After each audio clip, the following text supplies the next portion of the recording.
दम तोड़ते रिश्ते। परिमल आज दफ्तर से दोपहर में ही आ गया। पत्नी ने देखा कि परिमल बहुत परेशान लग रहा है तो तुरंत ही पूछ लिया, क्या हुआ जी, आप ठीक तो हैं ना?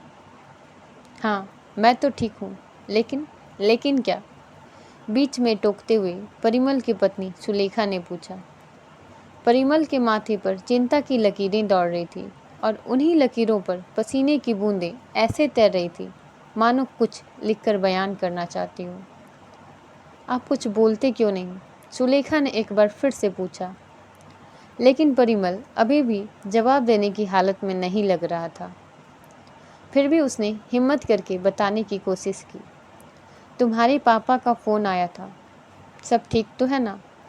बीच में टोकते हुए उसकी पत्नी बोली, हाँ, सब ठीक है, बस वो कह रहे थे कि करण का उनसे झगड़ा हो गया है और वो उनसे अलग होने चाहता है। करण का दिमाग खराब हो गया है, अभी शादी को 4 दिन भी ना हुए और माँ बाप से अलग होने की बात कर रहा है।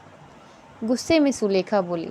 उसे शांत करने के लिए परिमल ने उसे समझाने की कोशिश की। हो सकता है करण सही हो, तुम्हारे माता पिता ने ही कुछ गलत किया हो। आप भी क्या बात कर रहे हैं? मैं बचपन से जानती हूँ अपने माँ बाप को, वो गलत नहीं हो सकते। जिन्होंने मुझे पाल पोस कर इतना बड़ा किया, क्या तुम्हें लगता है वो गलत हो सकते हैं? लेकिन हम इसमें क्या कर सकते हैं? मुझे अभी जाना है करण के पास, उससे पूछूंगी मैं कि उसकी ऐसा करने की हिम्मत कैसे हुई। लेकिन क्या इस समय जाना सही होगा? ये सब मैं नहीं जानती, मुझे जाना है तो जाना है बस। इस स्थिति में परिमल सुलेखा को किसी भी तरह नहीं रोक सकता था, इसलिए उसने उसके साथ जाना ही ठीक समझा। सुलेखा और परिमल की शादी को 8 महीने हो चले थे। करण सुलेखा का भाई था, उसकी शादी को अभी 3 ही महीने हुए थे। सुलेखा अपने मायके पहुंची। अभी परिमल कार में से उतर ही रहा था, इतने देर में तो सुलेखा दरवाजे से घर के अंदर भी दाखिल हो गई। ड्राइंग रूम में सुलेखा के पिता बैठे थे। सुलेखा गुस्से से तिलमिलाई हुई उनके पास पहुंची और बोली, कहाँ है करण? लगता है उसका दिमाग खराब हो गया है। उसकी इतनी हिम्मत कैसी हुई कि आपसे अलग रहने का ख्याल भी आया उसे? सुलेखा के पिता हैरान होकर उसके मुंह की तरफ देखने लगे, फिर कुछ चिंतित सी आवाज़ में बोले, सुलेखा बेटा, ये क्या बोल रही हो तुम? किसने कहा तुमसे कि करण हमसे अलग होने वाला है? इतनी देर में करण की पत्नी किचन से निकलकर बाहर आई। पिताजी के सवाल और करण की पत्नी को देखकर सुलेखा एक पल के लिए मानो शून्य में चली गई। उसे समझ नहीं आया ये सब सच में हो रहा था या उसे कोई बहुत बड़ी गलतफहमी हो गई थी। तभी उसने देखा कि परिमल अभी तक वहाँ नहीं पहुँचा था, इसलिए जैसे ही उसने घूमकर दरवाजे की तरफ देखा, उसने परिमल को वहाँ खड़ा पाया।